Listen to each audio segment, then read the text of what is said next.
மறுபடியும் ரட்சகர் மீட்பெருமாகிய ஆண்டவராகிய இயேசு கிறிஸ்துவின் நாமத்தினாலும் பெஸ்டன் பெத்தனி திருச்சபையின் சார்பிலே உங்களை யாவரையும் அன்போடு கூட வாழ்த்துகிறோம், வரவேற்கிறோம். Once again we welcome you all in the mighty name of our Lord Jesus Christ and on behalf of Bethany Church. High school children, இன்றைக்கு நீங்கள் நம்ம இந்த நாளில் போதிக்கிற காரியத்தை நீங்கள் நோட்ஸ் எடுங்கள். வருகிற ஞாயிற்றுக்கிழமையிலே சண்டே ஸ்கூல் ஆசிரியர் உங்களிடம் அதை குறித்து கேட்பார்கள். So high school children, please take notes from today's sermon. Coming Sunday the teachers will be asking you questions from this sermon. ஆமென். நாம் நேரடியாக கர்த்தருடைய வார்த்தைக்கு செல்லுவோம். எபிரேயர்களின் நிருபம். Let us go to the word directly. We are going to look from book of Hebrews 11ஆம் அதிகாரம், chapter number 11. இன்றைக்கு 22வது வசனத்தை நான் வாசிக்க போகிறேன். Today I am going to read verse number 22. விசுவாசத்தினாலே யோசேப்பு இஸ்ரவேல் புத்திரர் எகிப்து தேசத்தை விட்டு புறப்பட்டு போவார்கள் என்பதை பற்றி தன் அந்திய காலத்தில் பேசி தன் எலும்புகளை குறித்து கட்டளை கொடுத்தான். By faith Joseph, when his end was near, spoke about the exodus of the Israelites from Egypt and gave instructions about his bones. இன்றைய நாளிலே நாங்கள் யோசேப்பினுடைய விசுவாசத்தை குறித்து நாம் பார்க்க போகிறோம். Today we are going to see the faith of Joseph. கடந்த பல நாட்களாக எபிரேயர் நிருபத்திலே பழைய ஏற்பாட்டு பக்தர்களை எடுத்து ஒவ்வொரு உதாரணமாக நான் போதித்துக் கொண்டு வருகிறேன். For the last few weeks I have been teaching from the Old Testament examples. ஆபிரகாமை குறித்து பார்த்தோம். We saw about Abraham. ஈசாக்கை குறித்து பார்த்தோம். We saw about Isaac. அதுக்கு பிற்பாடு யாக்கோபை குறித்து கடந்த நாளிலே பாஸ்டர் டெனி அவர்கள் இந்த எங்கள் மத்தியிலே போதித்தார். We also saw about the faith of Jacob. Pastor Danny also taught about it. இன்றைக்கு யாக்கோபினுடைய மகன் யோசேப்பினுடைய விசுவாசத்துக்கு நாம் வந்திருக்கிறோம். So today we are going to learn from the faith of Joseph. யோசேப்பினுடைய கதை எல்லாருக்கும் பொதுவாக தெரிந்த ஒரு கதையாக இருக்கிறது. The story of Joseph is very well known to all of us. ஏனென்றால் யோசேப்பு மிகவும் ஒரு முக்கியமான ஒரு கதாபாத்திரமாய் நம்ம எல்லோருக்கும் காணப்படுகிறார். Joseph is an important character in the Bible. அதுவும் விசேஷமாக வாலிப பிள்ளைகளுக்கு யோசேப்பு ஒரு முன்னுதாரணமாக காணப்படுகிறார் வேதாகமத்திலே. Especially for the youths, Joseph is a best example from Bible. பானபடினாலே பாருங்க, இதில் நாங்கள் வாசித்த பகுதி என்னவென்று சொன்னால், விசுவாசத்தினாலே யோசேப்பு இஸ்ரவேல் புத்திரர் எகிப்து தேசத்தை விட்டு புறப்பட்டு போவார்கள் என்பதை பற்றி தன் அந்திய காலத்தில் பேசி தன் எலும்புகளை குறித்து கட்டளை கொடுத்தான் என்று இங்கே எபிரேயர் நிருபத்தின் ஆசிரியர் அவருடைய விசுவாசத்தை இங்கே வலியுறுத்துகிறார். The author of Hebrews is showing the faith of Joseph, telling that when his end was near, spoke about the exodus of the Israelites from Egypt and gave instructions about his bones. ஆனால் இதை பார்க்கிலும் அநேக யோசேப்பினுடைய வாழ்க்கையிலே அநேக காரியங்கள் இருக்கிறது. So beyond this there are so many things in the life of Joseph. இப்போ யோசேப்பை குறித்து கட்டளை ஒரு கதை எழுத சொன்னால் உங்களுக்கு என்ன எழுதுவீர்கள் நீங்கள்? So when I ask you to write a story about Joseph, what will you write down? யோசேப்பு குறித்து அநேக காரியங்களை நாங்கள் வேதாகமத்திலே பார்க்கலாம். We see many things about Joseph in the Bible.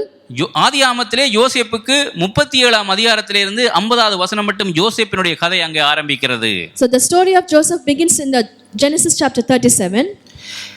யோசேப்பு ஒரு 17 வயது வாலிபனாக எகிப்து தேசத்துக்கு அடிமையாக விற்கப்பட்டு போனான்.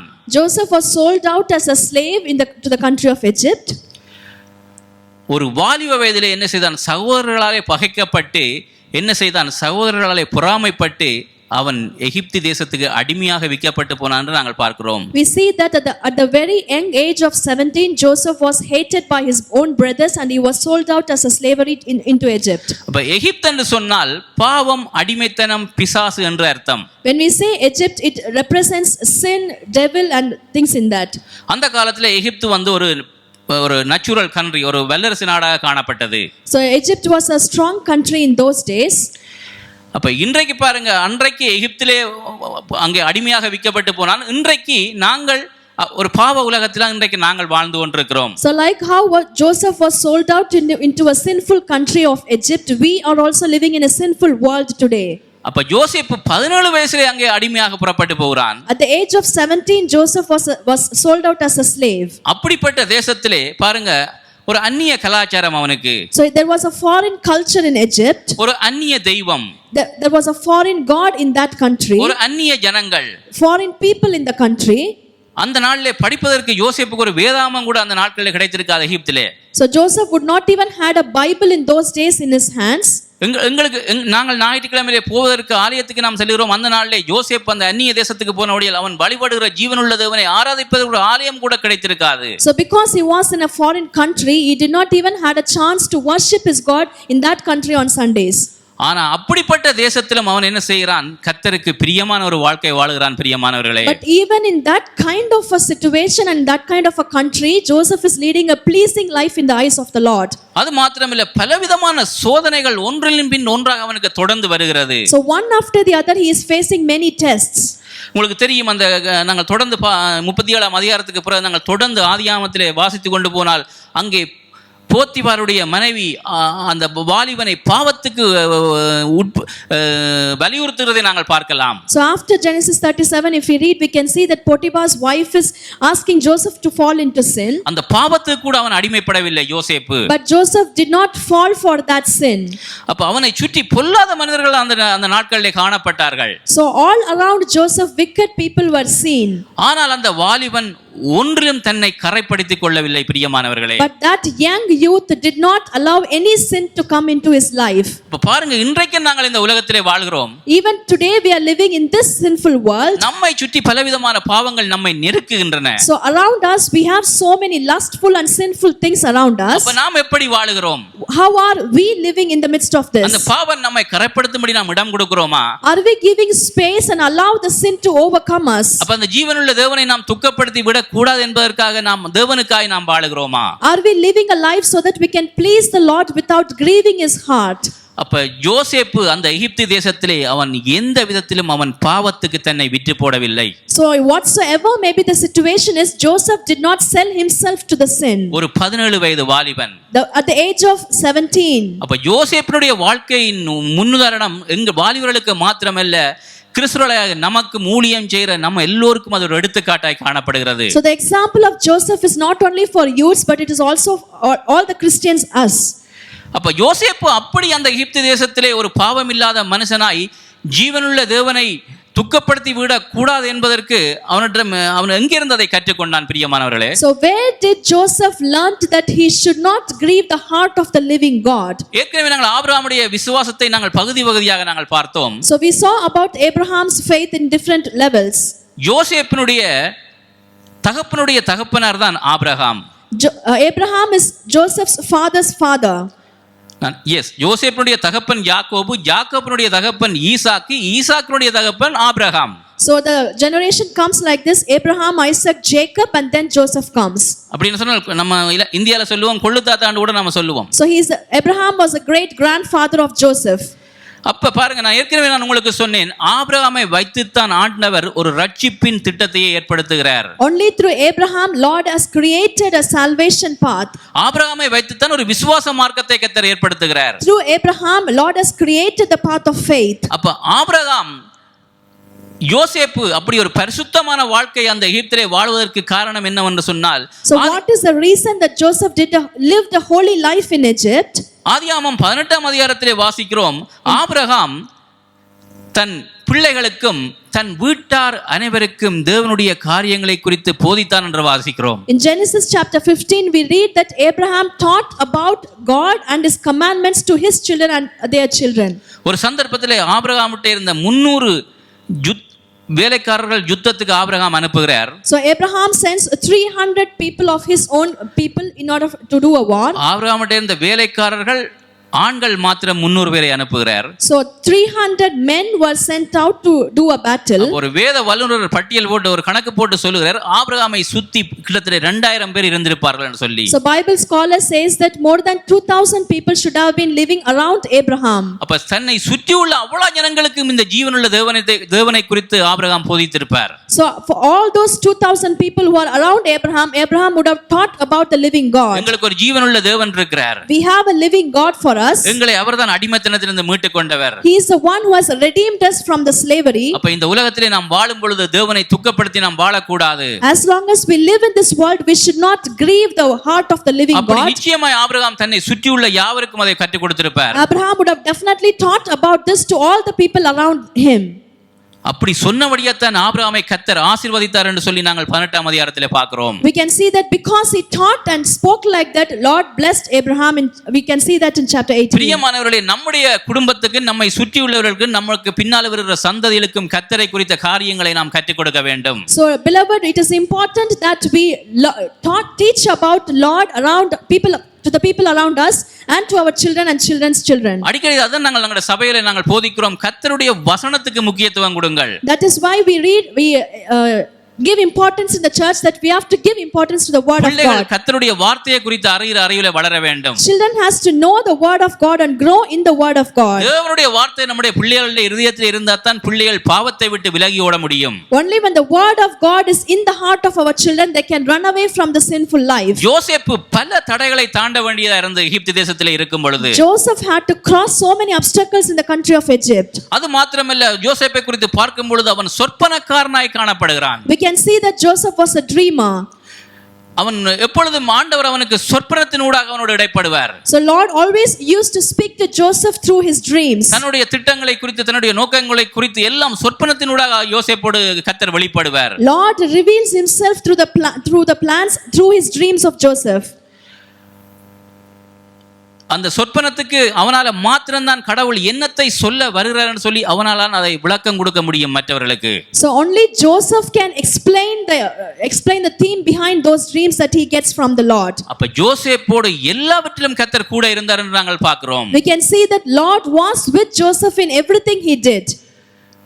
அது மாத்திரமல்ல, பாருங்க, ஒரு தடவை அவன் சிறைவாசம் அனுபவிக்க வேண்டிய சூழ்நிலைக்கு தள்ளப்படுகிறான், சிறைச்சாலைக்கு. So in one situation Joseph was put inside a prison.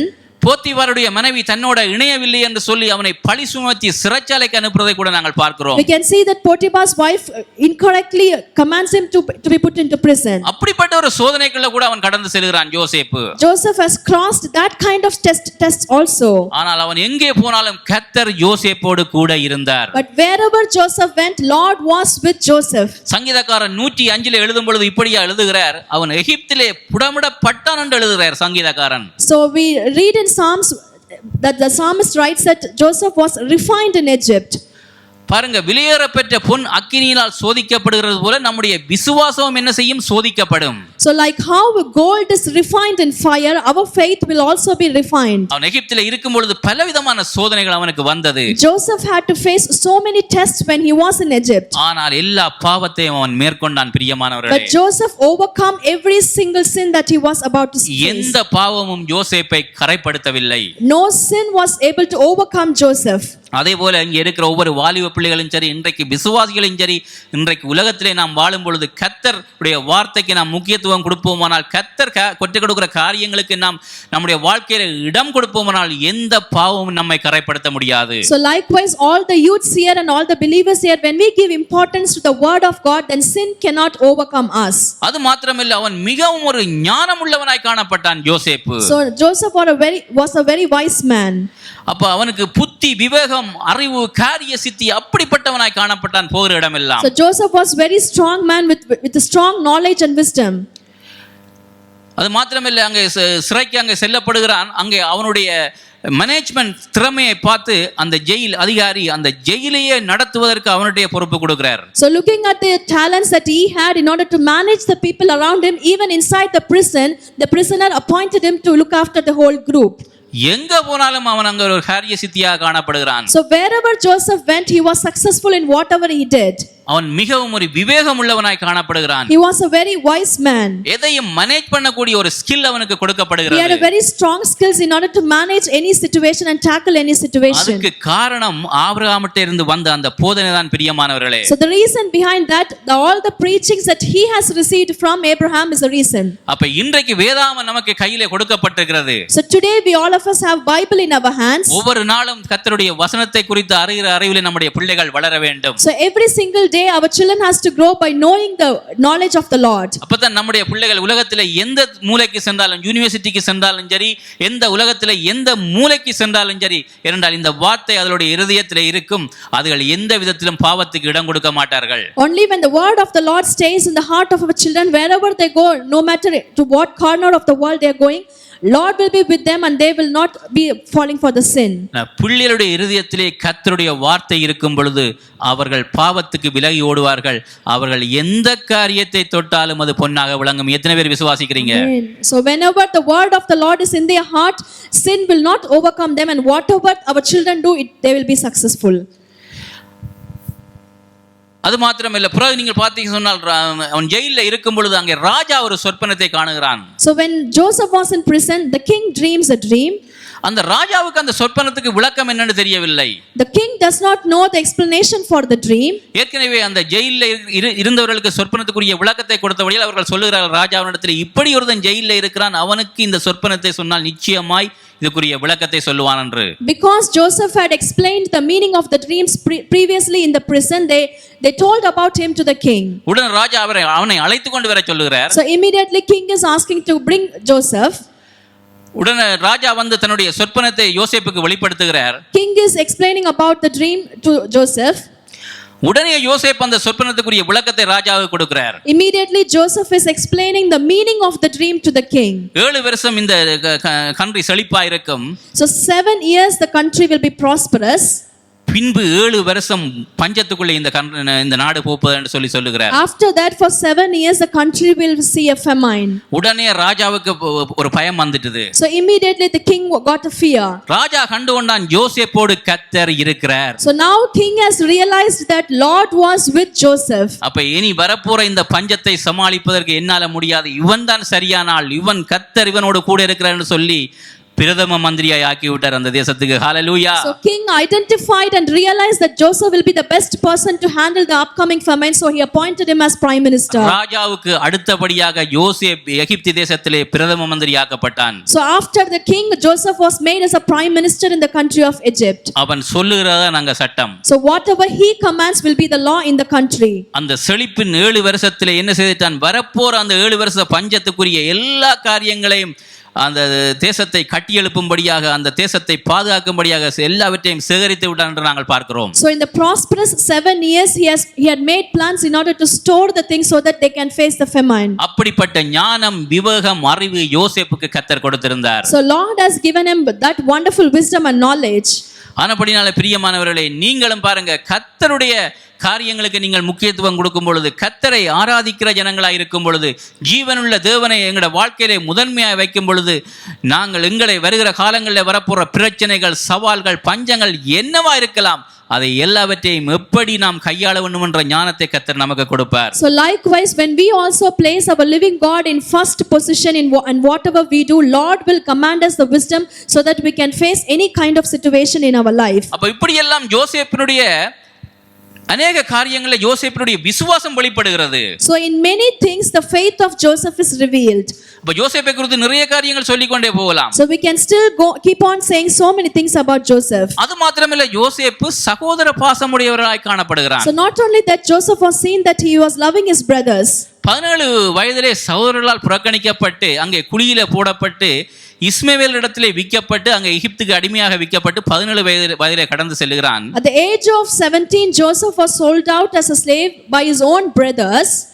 அதுக்கு பிற்பாடு அங்கே எகிப்தை, அதாவது எகிப்தில தானியங்கள் சேர்க்கப்பட்டு யோசேப்பை வைத்துக்கிறார். சுற்றி உள்ள தேசங்களுக்கு எல்லாம் பஞ்சம் வந்து விட்டது. So now after several years there was famine in all the countries around Egypt. அப்ப யாக்கோபு தன்னுடைய சகோதரரை அனுப்புறார், எகிப்துக்கு போய் எங்களுக்கு தானியம் வாங்கி கொண்டு வாங்க என்று சொல்லி யாக்கோபு தன்னுடைய பிள்ளைகளை எகிப்துக்கு அனுப்புறதை பார்க்கிறோம். So now we can see that Jacob sends his son in order to get some food for them into the country of Egypt. அப்ப யோசேப்பினுடைய சகோதரர்கள் அங்கே கடந்து வருகிறார்கள் எகிப்து தேசத்துக்கு. The brothers of Joseph are coming into the country of Egypt.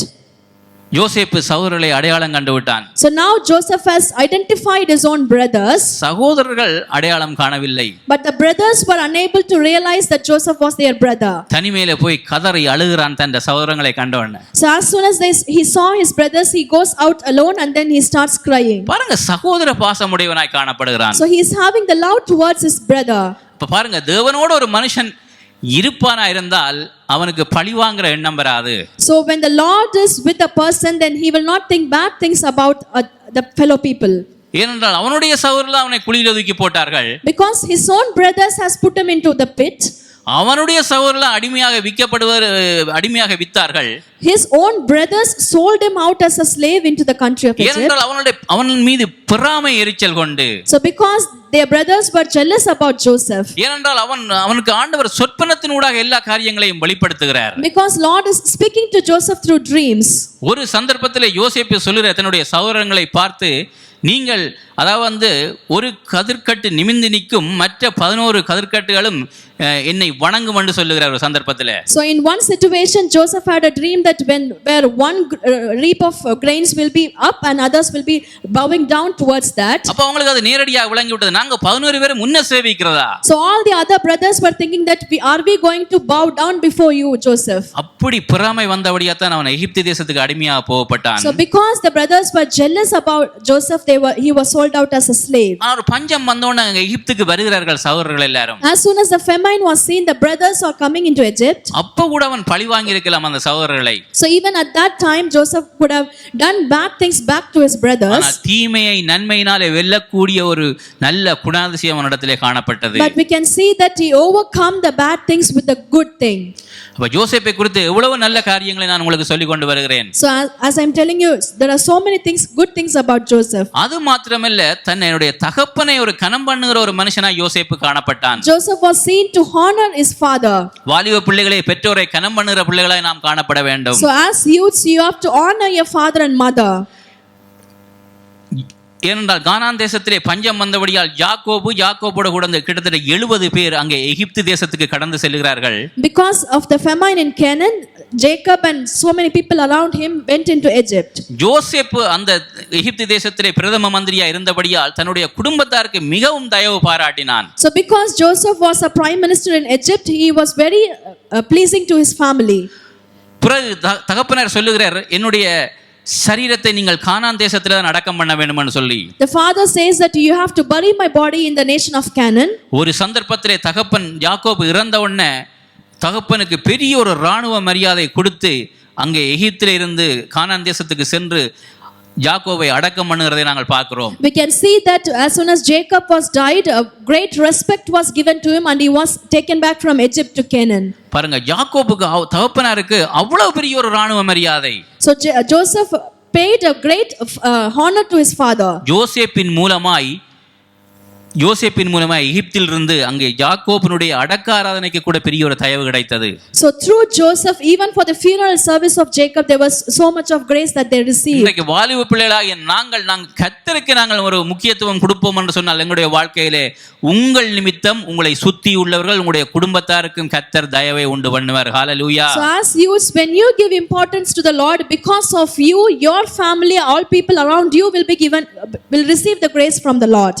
அப்ப இப்படி பல்வேறு காலகட்டங்களிலே யோசேப்பினுடைய விசுவாசத்தை நாங்கள் பார்க்கலாம். So we can see the faith of Joseph in these many different situations. அநேக காரியங்களை யோசேப்பை குறித்து நான் உங்களுக்கு சொன்னேன். I told you so many things about Joseph. ஆனால் இங்கே எபிரேயர் நிருபத்தின் ஆசிரியர் எபிரேயர் 11ஆம் அதிகாரத்திலே 22ஆம் வசனத்திலே எந்த விசுவாசத்தை யோசேப்பினிடத்திலே அங்கே எடுத்து காட்டுகிறார். So but here the author highlights one faith in Hebrews chapter 11. கவனிங்க, Listen carefully.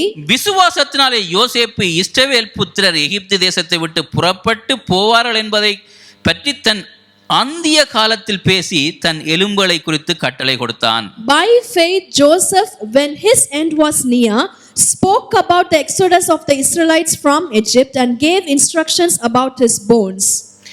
பாருங்க, அப்ப இவ்வளவு காரியங்கள் யோசேப்பை குறித்து நாங்கள் பார்த்தோம். We saw so many things about Joseph. அவ்வளவு காரியத்திலே யோசேப்பினுடைய விசுவாசம் அங்கே வெளிப்பட்டது. In all these things the faith of Joseph was seen. ஆனா இந்த காரியத்தை யார் இந்த எபிரேயர் நிருபத்தின் ஆசிரியர் யாருக்கு எழுதுகிறார்? So but the author of Hebrews writes this one to the people. முதல் நூற்றாண்டிலே ரட்சிக்கப்பட்ட யூத கிறிஸ்தவர்களுக்கு எழுதுகிறார். So the people who are saved in the first century, அதாவது அவர்கள் பலவிதமான போராட்டங்கள், இன்னல்கள், அவமானங்களை சந்திக்கிறார்கள்.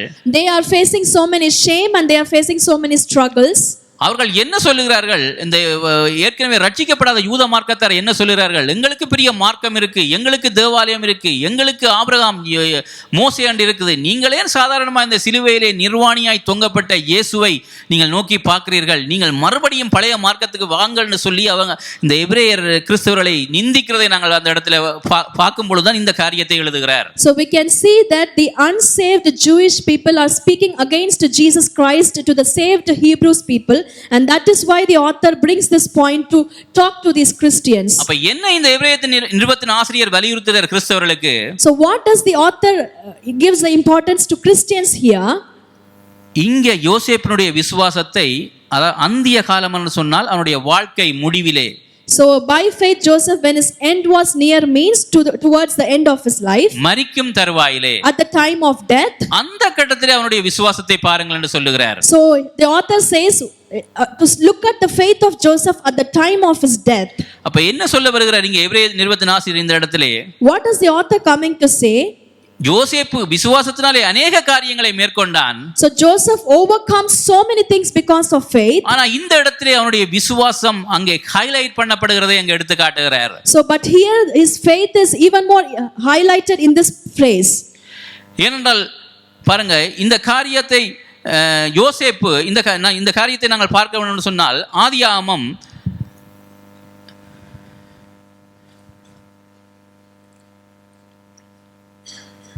ஆதியாகமம் 50ஆம் அதிகாரத்தை திருப்பிக் கொள்ளுங்கள்.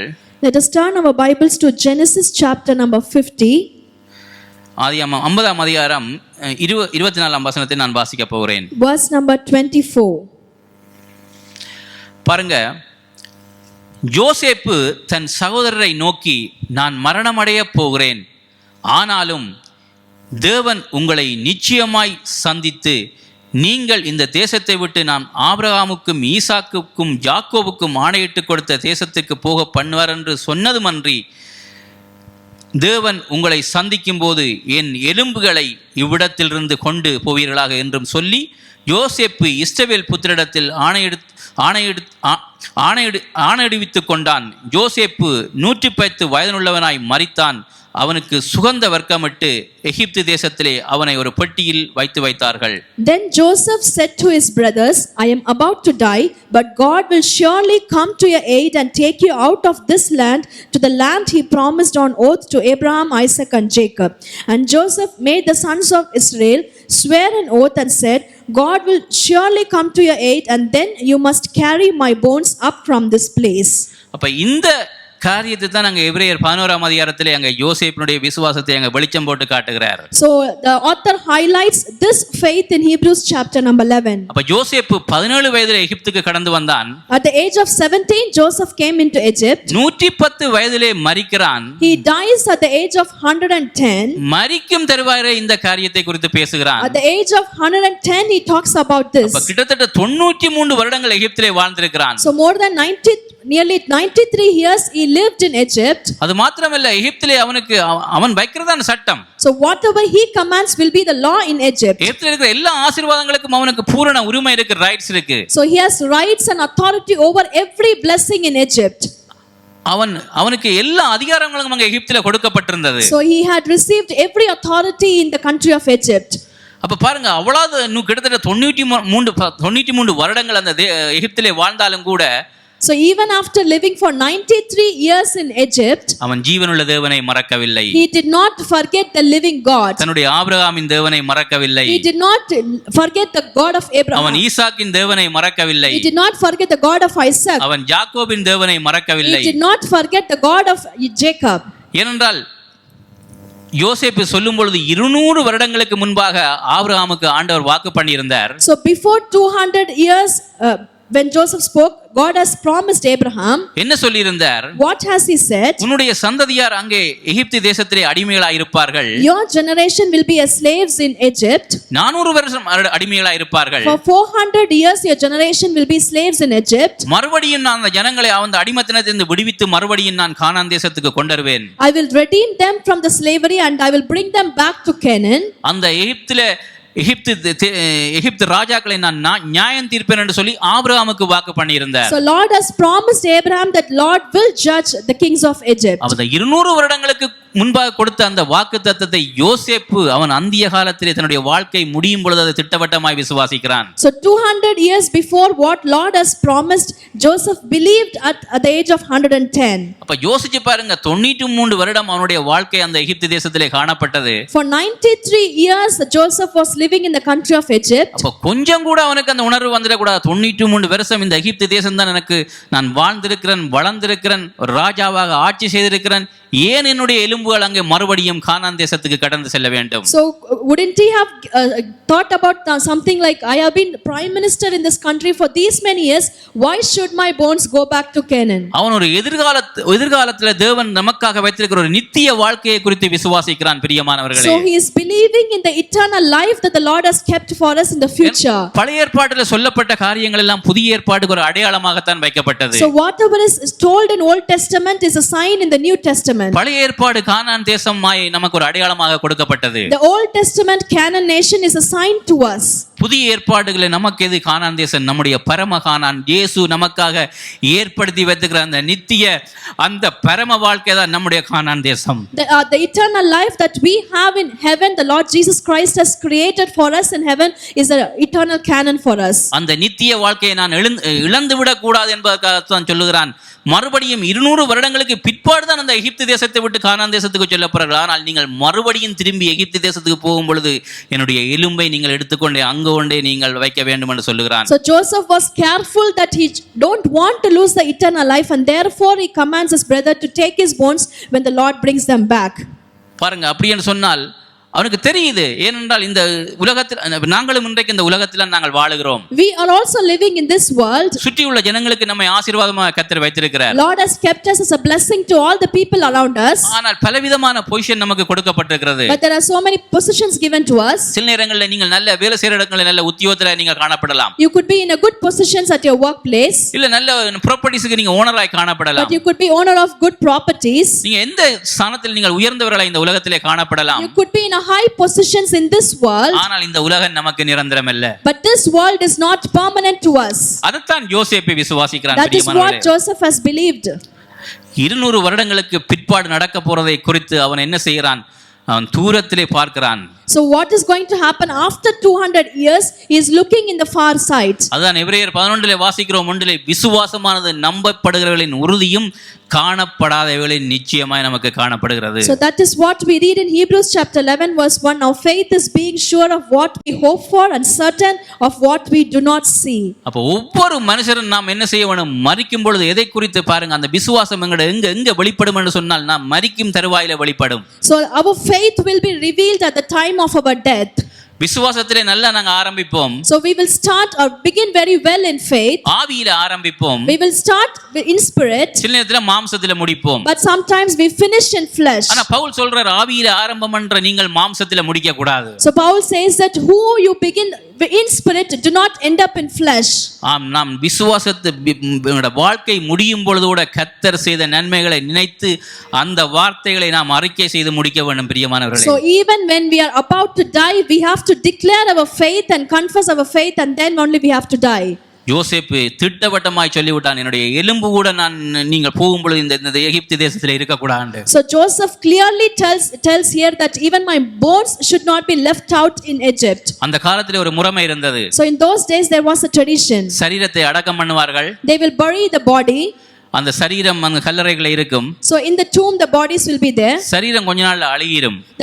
The body will be spoiled in some time. அப்புறம் அந்த எலும்பை எடுத்து ஒரு கல் உள்ள ஒரு பாக்ஸுக்குள்ளே பாதுகாப்பாய் வைப்பார்கள். So after the flesh is destroyed, they will take out the bones and then protect it. அந்த நாட்களிலே அப்படித்தான் அடக்கம் பண்ணுவார்கள். So in those days that is how they used to bury. அதான் யோசேப்பு சொல்றான், என்னுடைய எலும்பை நீங்க இங்க விட்டுட்டு போக கூடாது. So that is what Joseph says, do not leave my bones back here. அப்ப யோசேப்பு என்னத்தை விசுவாசிக்கிறான்? What did Joseph believed in? தேவன் எனக்காக ஒரு நித்திய நகரத்தை ஆயத்தம் பண்ணி வைத்திருக்கிறார். So Lord has prepared an eternal city for me.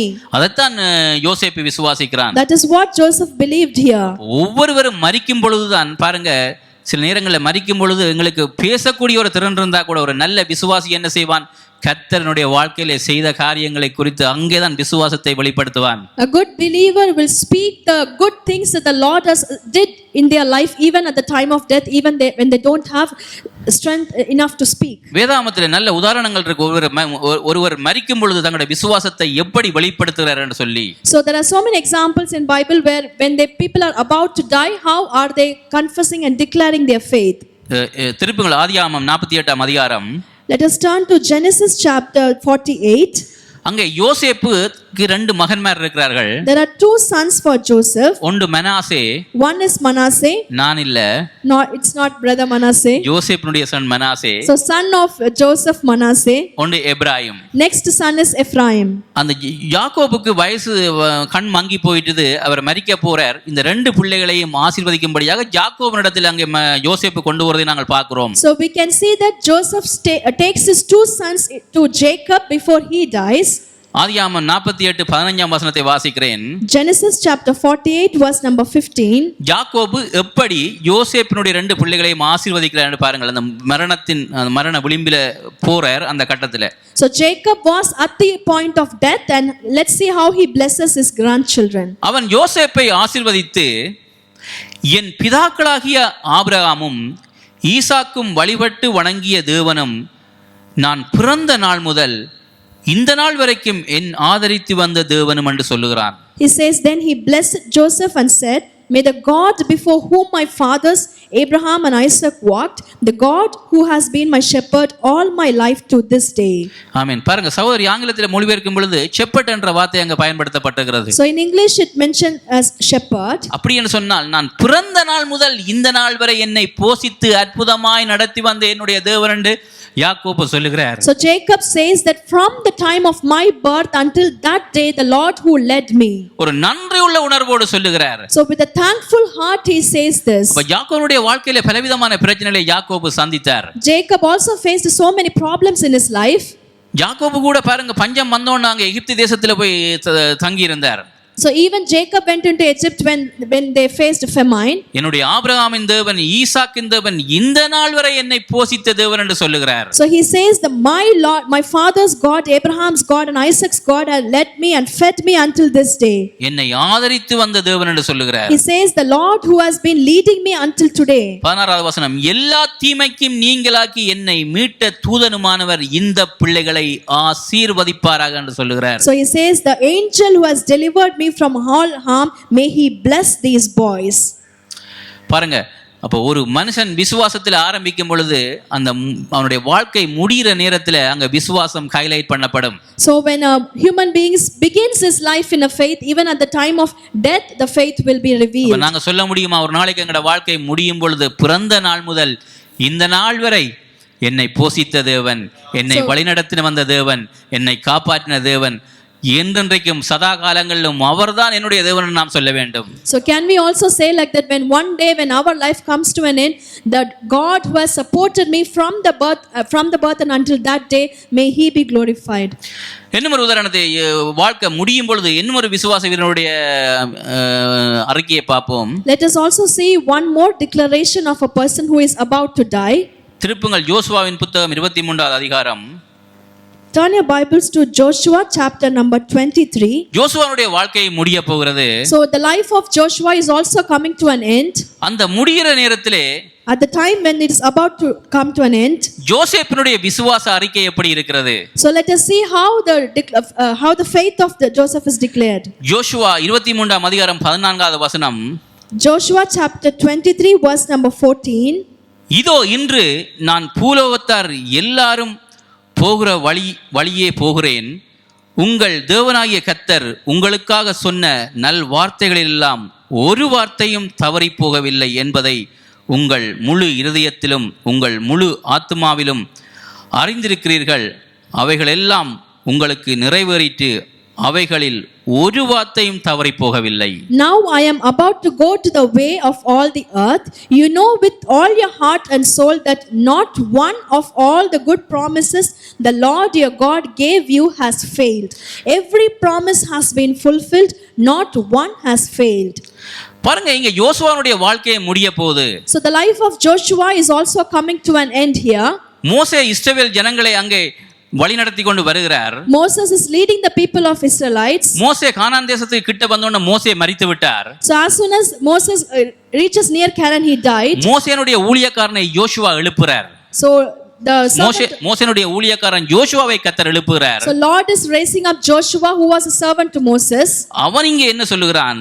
What does Joshua says here? பாருங்க, இன்று பூலோகத்தார் எல்லாரும் போகிற வழியே நான் போகிறேன். எல்லாரும் இந்த உலகத்தை விட்டு போய் கொண்டுதான் இருக்கிறார்கள். So every one of the human beings passing away from this world. நானும் அந்த வழியில் நான் போகிறேன். I am also passing out from this world. ஆனால் கர்த்தர் சொன்ன ஒரு வார்த்தையும் அது தவறி போகவில்லை. But whatever Lord has promised, nothing, not even one has failed. அவன் நினைச்சு பார்க்கிறான், கர்த்தர் வழிநடத்தி வந்த விதங்களை நினைச்சு பார்க்கிறான். He thinks about how the Lord has led them.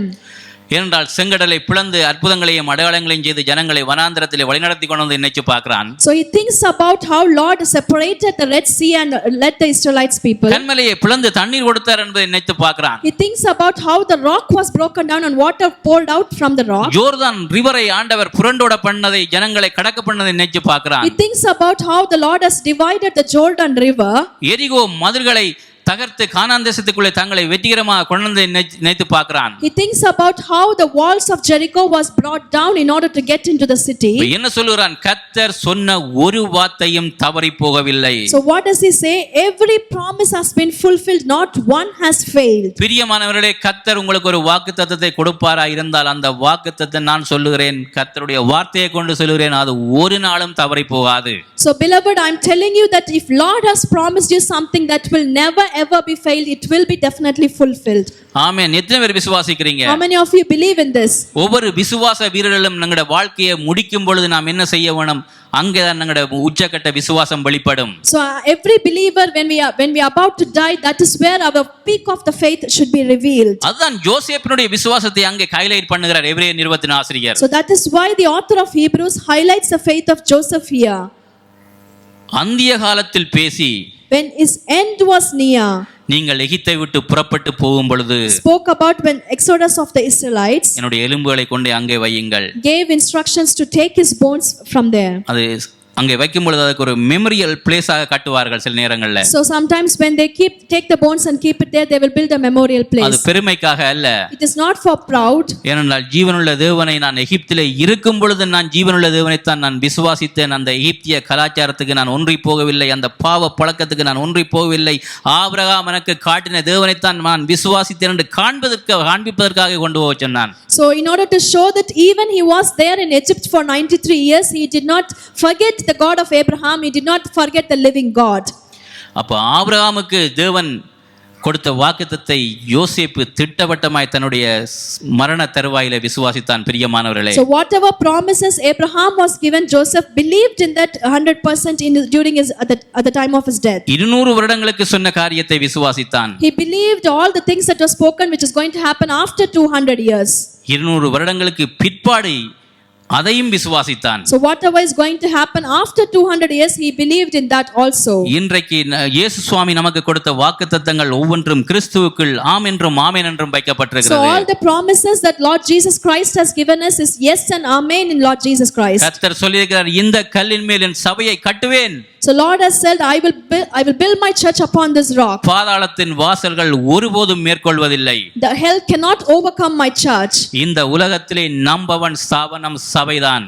So the first and most important organization in this world is the church. ஆனால் சபையை தேடிதான் கர்த்தர் ஒரு நாளைக்கு நம்மை தேடி வருவார். So Lord is going to come back searching the church. எங்களுடைய மரணம் முடிக்கும் வரைக்கும் நாங்கள் விசுவாசத்திலே நல்ல ஒரு ஓட்டத்தை ஓட வேண்டும். Until we are going to die and we are going to pass away from this world, we have to run a good race in faith. யோசேப்பை பாருங்க, யோசேப்பு உலகத்திற்கு ஒத்த வேஷம் தரிக்கவில்லை. பிரியமானவர்களே, So Joseph did not act according to the world. தேவனுடைய நன்மையும் பிரியமும் பரிபூரண சித்தம் என்னதென்பதை திட்டவட்டமாய் யோசேப்பு அறிந்திருந்தான். So Joseph had very well know about the plans and the purpose of the Lord in his life. இன்றைக்கு சபையில் இருக்கிற ஒவ்வொரு வாலிப பிள்ளைகளும் நீங்கள் யோசேப்பை போல வாழ வேண்டும். So the youths in this children, you have to live a life like Joseph. அதுக்காக தான் வாலிப பிள்ளைகளை சபைக்கு இருக்க சொன்னான். So that is why I asked the youths to stay back in this church here today. எங்க சீனியர் பாஸ்டர் அடிக்கடி ஒரு காரியம் சொல்லுவார். Our senior pastor used to tell one thing. நீங்க பிரைம் மினிஸ்டரா இருந்தாலும் கர்த்தருக்கு ஊழியம் செய்யலாம். So even if you are a prime minister, you can serve the Lord. யோசேப்பு பிரைம் மினிஸ்டரா இருந்தானா இல்லையா? When Joseph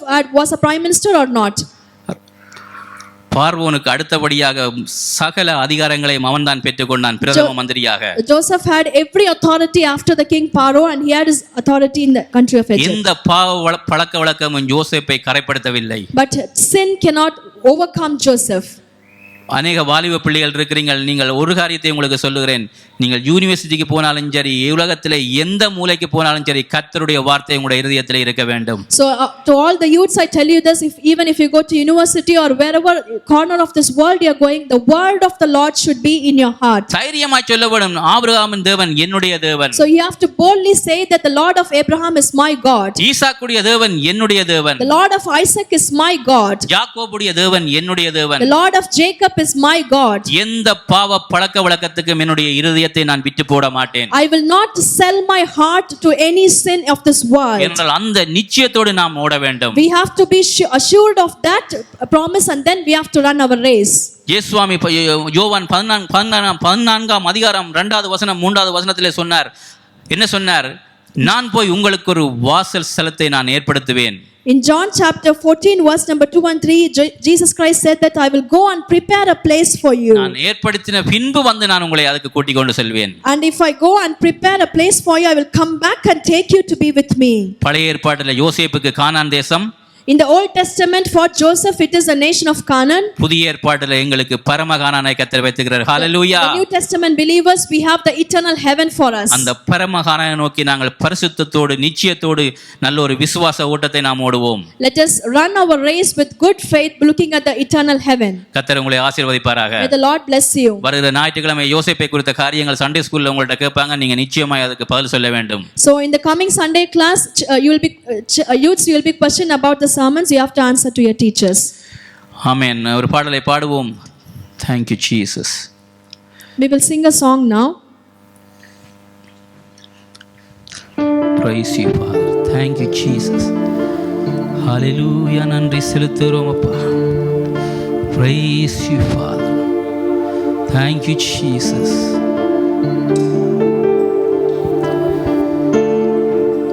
யோசேப்பை போல ஒரு பரிசுத்தமான வாழ்க்கை வாழ நமக்கு பின்வருகிற சந்ததிகளுக்கும் கர்த்தர் உதவி செய்வாராக. May the Lord help us and our generations to live a holy life like Joseph. உலகம் நம்மை வெறுக்கலாம். The world might hate us. ஆனால் தேவன் ஒருபோதும் நம்மை கைவிட மாட்டார். But the Lord will never ever forsake us. யோசேப்பை போல என்னை இந்த உலகம் வெறுத்த போதும் உம் கரத்தாலே உயர்த்தினீரே. யோசேப்பை போல என்னை இந்த உலகம் வெறுத்த போதும் உம் கரத்தாலே உயர்த்தினீரே. மண்ணான என்னையும் உம் மகிமையாலே நிரப்பினீரே. மண்ணான என்னையும் உம் மகிமையாலே நிரப்பினீரே. உம்மை விட எனக்கு ஒன்றும் உயர்ந்ததில்லையே. உம்மை போல நல்ல தெய்வம் உலகில் இல்லையே. உம்மை விட எனக்கு ஒன்றும் உயர்ந்ததில்லையே. உம்மை போல நல்ல தெய்வம் உலகில் இல்லையே. நல்ல தெய்வமே, நல்ல இயேசுவே, உம்மார்பிலே நான் சாய்ந்து கொள்ளுவேன். உம்மார்பிலே நான் சாய்ந்து கொள்ளுவேன். உம்மை விட எனக்கு ஒன்றும் உயர்ந்ததில்லையே. உம்மை போல நல்ல தெய்வம் உலகில் இல்லையே. உம்மை விட எனக்கு ஒன்றும் உயர்ந்ததில்லையே. உம்மை போல நல்ல தெய்வம் உலகில் இல்லையே. மனம் பதறும் வேளையில் நான் கேட்கும் போதெல்லாம் உம் மார்போடு அணைத்துக் கொண்டீரே. நான் பதறும் வேளையில் நான் கேட்கும் போதெல்லாம் என் மார்போடு அணைத்துக் கொண்டீரே.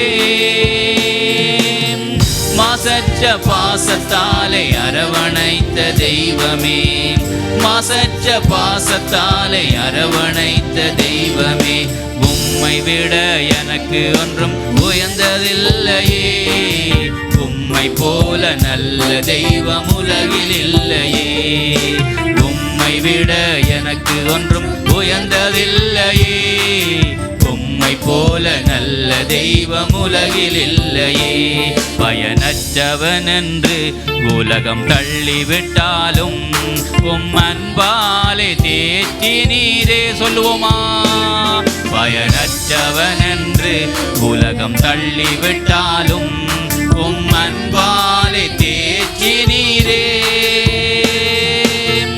அநாதி சிநேகத்தாலே இழுத்துக்கொண்ட தெய்வமே, அநாதி சிநேகத்தாலே இழுத்துக்கொண்ட தெய்வமே, உம்மை விட எனக்கு ஒன்றும் உயர்ந்ததில்லையே, உம்மை போல நல்ல தெய்வம் உலகில் இல்லையே.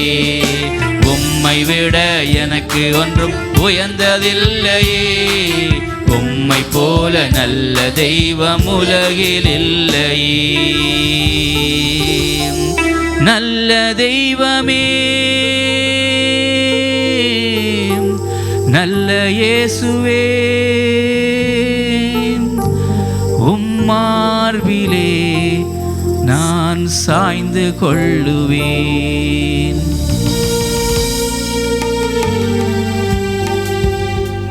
தகப்பனே, Our loving Heavenly Father, நம்முடைய ஒவ்வொரு சபையில் இருக்கிற பிள்ளைகளும் யோசேப்பை போல, every single child, every single youth of this church, Lord, like Joseph, இந்த உலக பாவ வாழ்க்கைக்கு ஆண்டவரை தங்களை விட்டு போடாதபடிக்கு காத்துக்கொள்ளும் சுவாமி. Lord, to protect them so that they do not sell themselves to the sin of this world. யோசேப்பை போல ஒரு பரிசுத்தமான வாழ்க்கை வாழ உதவி செய்யும். Help them to lead a holy life like Joseph. ஒவ்வொரு பிள்ளைகளை நீர் நடத்த வேண்டுமா நாங்கள் ஜெபிக்கிறோம். Lord, we pray that you guide and lead every single child. இயேசுவின் நாமத்தில் பிதாவே. In Jesus' mighty name, our Father. Amen. Amen.